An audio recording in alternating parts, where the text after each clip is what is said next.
This is Cooking with Fiber. Thanks for watching. I'm Megan. I'm Ashley. We're here because it is our duty to inform you of healthy choices. And today we're going to be making roasted vegetable sauce with roasted spaghetti squash. To start out, let's go over the ingredients that we need today. I'm going to be making a half batch, but the ingredients I'll be telling you about will be in full batch, so the regular recipe is double everything I'm doing today, but what I tell you will be what the recipe is. 2 red onions, 6 to 8 small medium-sized tomatoes, 3 stalks of celery, 10 garlic cloves, salt, pepper to taste, about half a cup of roughly chopped parsley, 2 tablespoons of fresh oregano, around a half a cup of extra virgin olive oil and a little bit more, 2 tablespoons of nutritional yeast, a teaspoon of smoked paprika or regular paprika, 2 teaspoons of red wine vinegar. To get started, you want to start by cutting your vegetables and washing them thoroughly. And you want to cut these in equal size wedges. Just cut them like this, your tomatoes. You're going to put them on a parchment lined baking pan. And you want to preheat your oven to about 350 to 400, anywhere in there where to roast these vegetables. Cut off the little stemmy part. Do wedges. And your celery you're going to want to cut into about 1.5 to 2 inch pieces. So just something like that. Make sure you cut off the nasty end. Nobody likes that. And then your onion, you're going to cut off the ends, cut it in half, and then peel off your skin.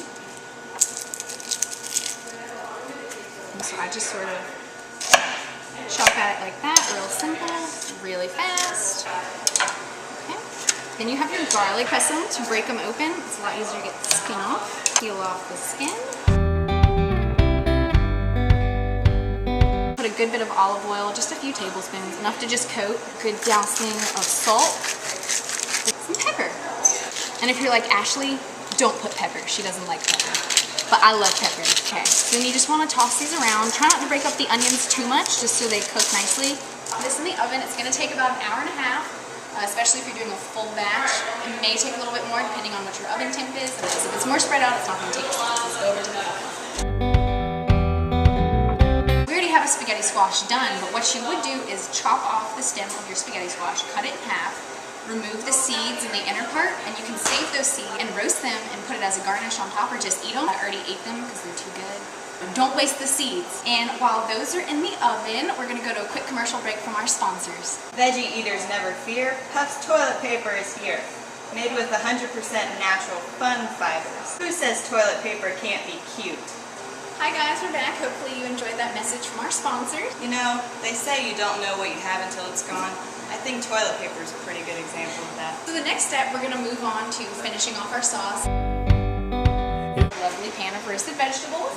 And the squash you're going to roast, it depends on the size of the squash. It's going to roast at the same temperature for about half the time of the vegetables though. So you might want to start it about halfway through. This is basically your pasta, your squash. So you just want to take the fork to make it look more like pasta. And you just want to scrape it all out. Shaping up and shipping out. Check me in and check me out. And the next step is we're going to puree all of our vegetables into a sauce with the parsley and the oregano. About 10 minutes before your vegetables are done in the oven, be sure to put on a teaspoon of smoked paprika or regular paprika. We've already done that here. Before we begin, here's your food processor. I have these handy dandy cards to show you a food processor diagram. So to begin with, you have the lid of the food processor, and you can see, Ashley, how did this get in here? Moving on, I guess you can see we have fans in the vegetable community. We'll skip the food processor dinner. Dump in all your veggies, and be sure to really get all the stuff off of your parchment paper because all the juice and caramelized bits have a ton of concentrated tomato and onion and garlic flavors. So you really want to get all of it.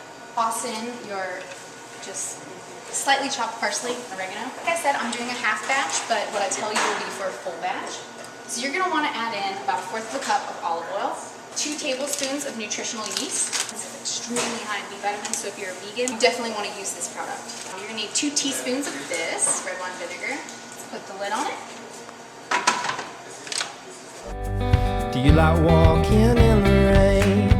Our lovely sauce. delicious. And you just plate it up like pasta. This is your sauce and your spaghetti squash is your pasta. And I generally like to garnish mine with a little bit more fresh parsley or fresh oregano and maybe the seeds from the squash. That is done. Super simple, super easy. But before we go, I do want to touch on a few points. You can make this dish for around $10 to $15 depending on the availability of ingredients and local farmers market prices and grocery store prices. The nutritional yeast, it can be a little bit hard to find in certain grocery stores. It costs around $12 at Harris Teeter here, but I like to buy it on Amazon. 2 tablespoon serving, which is what would go in this pasta. You can get 395% of your daily value of thiamine, 285% riboflavin, 115% niacin, 150% B6, 135% folate, 145% B12.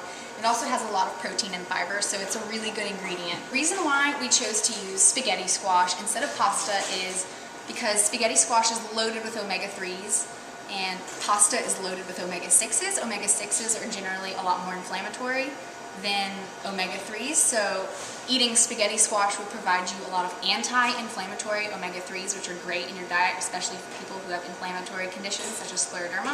The olive oil also has antioxidants and it's anti-inflammatory as well. And the herbs we use today, parsley and oregano, are extremely high in antioxidants and anti-inflammatory properties. And oregano is actually the highest antioxidant content herb there is, so it's extremely good for you. They're loaded with vitamins and minerals, and the reason why we didn't cook them is we want to maintain all those antioxidants and vitamins and minerals in them. And just like the nutritional yeast, it's best if you don't cook this, so blending it into the sauce is a better application than cooking it. So I hope you guys enjoyed watching Cooking with Fiber, and come back next week for another episode. Thanks for watching! See you in the marketplace.